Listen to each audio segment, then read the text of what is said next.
조지다라는 말이 있지요. 비속어 같아 보이지만 표준말입니다. 물론 점잖은 자리에서 사용하기는 적절치 않아 보이긴 합니다. 어쨌든 사전에서 뜻을 찾아보면 망치거나 그르치다라고 되어 있습니다. 정을병 작가가 육조지라는 소설을 썼는데요. 거기에는 다음과 같은 구절이 있지요. 형사는 때려 조지고, 검사는 불러 조지고, 판사는 밀어 조지고, 간수는 세어 조지고, 죄수는 먹어 조지고, 집구석은 팔아 조진다. 이는 사법 현실을 고발하는 내용이라고 보입니다. 그런데 그 힘든 조지기를 당하면서도 국민들이 법에 호소하는 것은 기댈 곳이 법밖에 없었던 것이 아닐까 생각해 봅니다. 국민들은 애써 법은 정의롭다, 공정하다고 생각하면서 신뢰해왔던 것이지요. 다음 쇼츠로 오세요.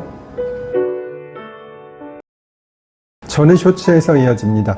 그러나 육조지 같은 것을 만나게 되면 좌절하게 되겠지요. 영어로 판사는 judge라고 하는데 우연의 일치인지 모르겠지만 조지와 발음이 유사하네요. 영어 judge의 어원은 정의와 말하다가 합쳐진 것이라 하고요. 심지어 대법관은 정의 그 자체인 justice라고 부르고 있습니다. 그런데 과연 대법관이 정의 그 자체로 불리울 수 있는지에 대해서는 현실적으로 약간의 의문은 있습니다. 육조지에 대해 하나씩 설명드릴게요. 일단 형사는 때려 조진다 하네요. 과거에는 이런 일이 비일비재했습니다. 일단 범죄자를 무섭게 해야 범죄자가 술술 자신의 범죄를 털어놓고 자백을 하겠지요. 영화에서도 보면 형사가 피의자를 폭행하는 장면이 많이 등장하잖아요. 다음 쇼츠로 오세요. 전의 쇼츠에서 이어집니다. 그런데 지금은 때려 조진다가 전혀 없다고는 할 수 없겠지만 과거처럼 흔한 일은 아닐 겁니다. 그렇게 때렸다가 형사도 큰일을 당할 수 있는 세상이라는 것을 알고 있기 때문이지요. 검사는 불러 조진다 라고 하네요. 수사기관에서 부르면 무섭지 않을 사람은 없고 더더욱 경찰보다도 더 무서운 검사가 불러서 예리한 추궁을 하면 법조인이라도 무서울 겁니다.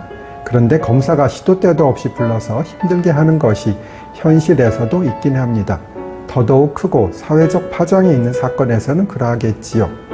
다음에 판사들은 밀어 조진다고 하네요.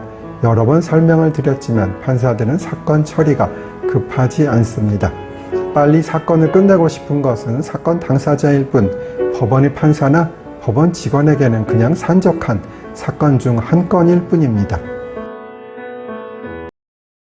전의 쇼츠에서 이어집니다. 판사의 밀어 조지기에 대해 조금 더 설명드립니다. 549 내지 553편에서 설명드린 대로 조금 느긋한 마음을 가지고 재판에 임해야 할 것입니다.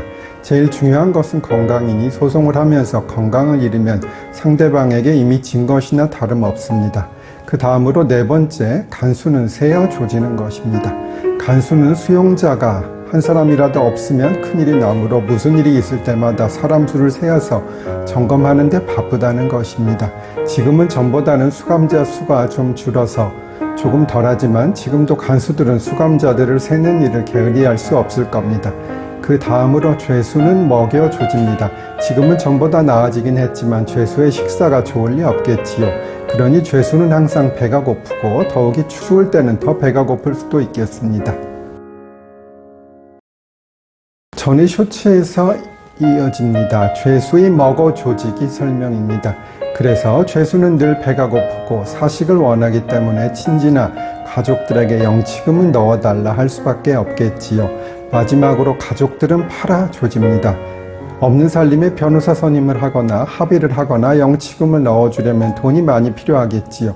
결국은 집도 팔아야 하고 전세금을 빼서 월세로 돌려야 하며 금덩이라도 있으면 팔아야 하며 요즘은 그렇지 않지만 옛날에는 머리카락이라도 팔아야 하며 피까지도 팔던 시절이 있었습니다. 저도 형사사건 변호사 선임을 하려고 보증금 빼서 일부 준다 하는 분들 만난 적이 여러 번 있습니다. 물론 마음이 아프긴 하고 어려운 분들께는 감액도 해드린 기억도 많이 있습니다. 물론 형편이 어려운 분에게는 소송을 해서 받기도 좀 꺼려지기도 하지요.